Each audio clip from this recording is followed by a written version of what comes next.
啊，講開撳，你話香港人中意撳咩咧？撳水魚，正經啲。正經嘅水魚。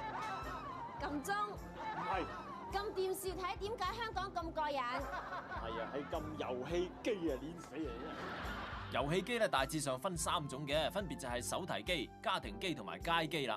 3種機嘅打法咧，雖然係有啲唔同啊，但係對於鄧梓峰嚟講都係一樣嘅，係唔夠30秒就 game over。咁睇小我。不過咁市面上咧有成1000多種不同嘅遊戲帶嘅，咁啊所以咧有好多高手咧就頻頻出現啦。佢哋打爆機之後咧，一見到有新帶出咧，即刻湧嚟個商場嗰度又買過噶啦噃。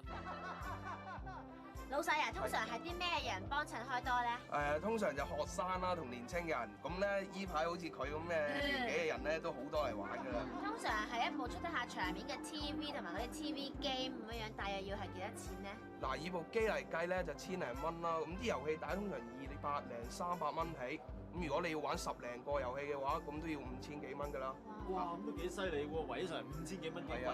係咧，你話你啲咁上下年紀嘅人就話 afford 得起啫，我哋啲人即係譬如學生哥咁樣咧，都幾貴下㗎嚇，咁所以話搞機咧嚇就喂，玩機唔係搞機。玩機唔通真係咁吸引？問號。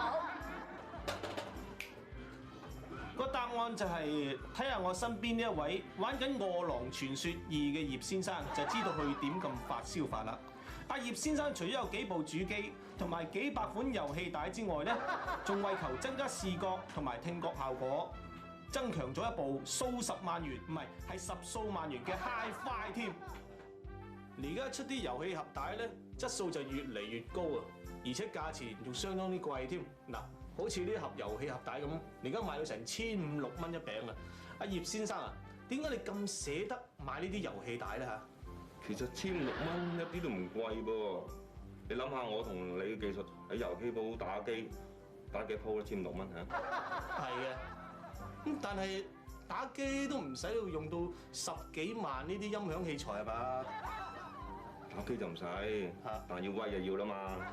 咁係。第3個問題真係我哋最有興趣想知嘅，點解你要笠住個頭做訪問？我驚大家以為你係臨記添喎。其實我就唔想出鏡嘅，但係與其俾你打格仔，不如笠住個頭算數咯，唉。真係發燒㗎。